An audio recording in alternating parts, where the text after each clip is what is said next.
qua sân chơi là mua hay tham gia cho bạn mới là bố viên nè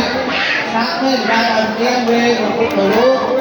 là về ngay thì có coi xa cũng là lúc cái này bị say đấy và cái thì có con một phân đấy trong đó này cu rồi trong đó hay là hai cái ba trường hợp như hãy hỏi là kỳ đi này cũng trường hợp như không mà hai trường hợp như là số tiền bốn tham gia thứ ba không được đi nhẹ vô bao xa về nhà con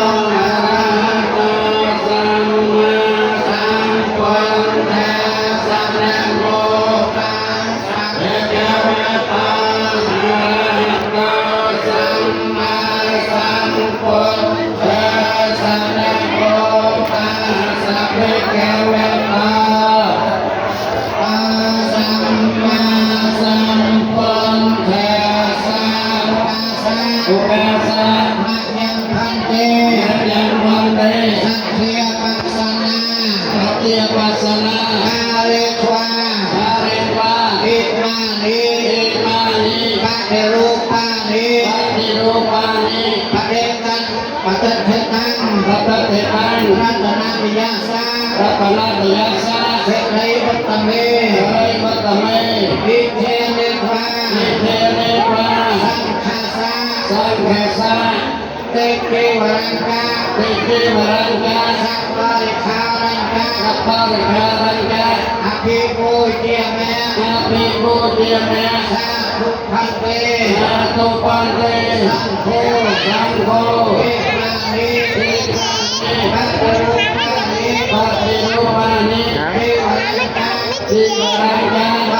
ở đây cô đi ngủ đây.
Hãy subscribe cho kênh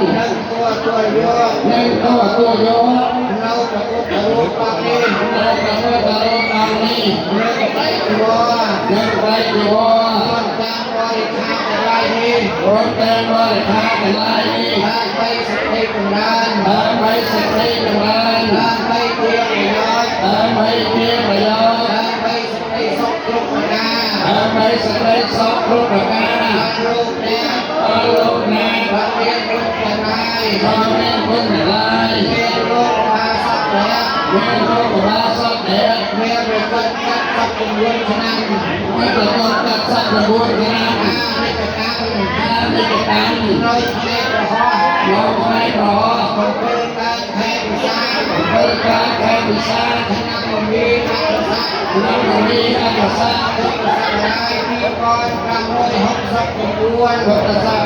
để không bỏ lỡ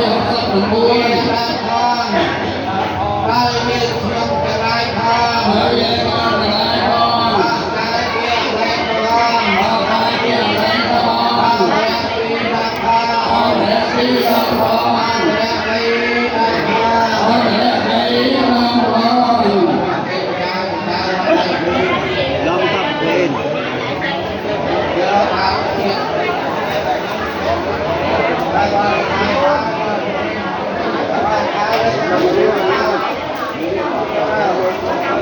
hấp dẫn.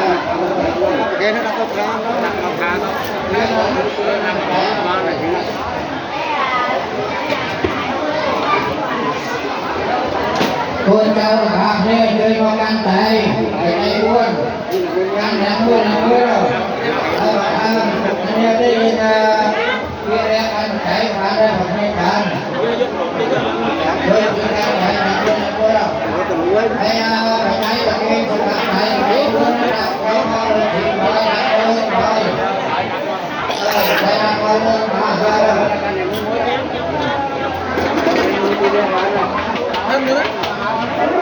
Ơi. Hãy subscribe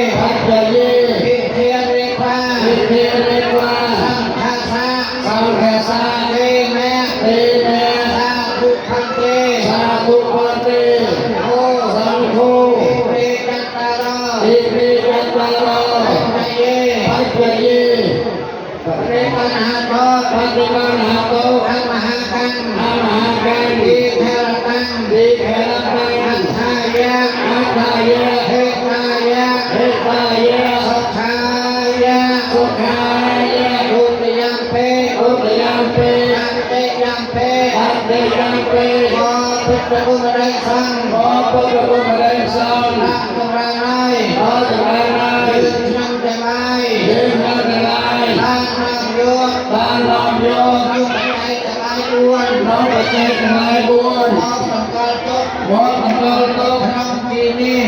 Ghiền Mì Gõ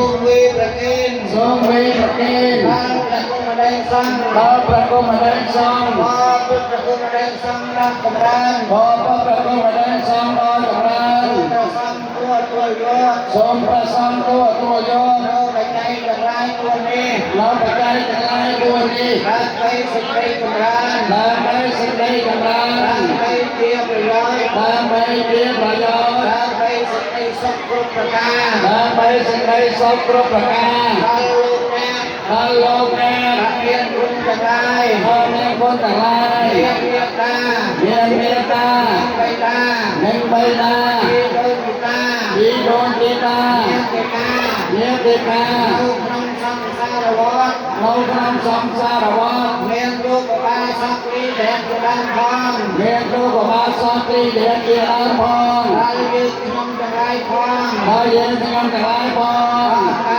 hấp dẫn.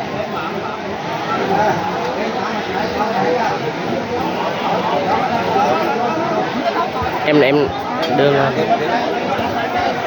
em đưa lên cho Hồng luôn.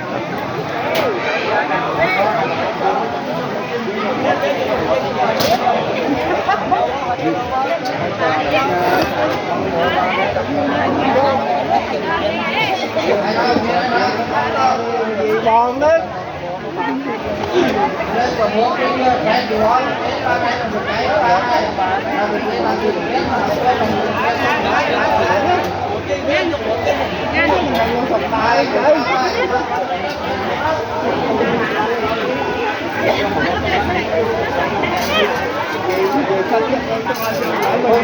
เทโยทะเลโตโตโสโทขมังตุตังมังมังทองเม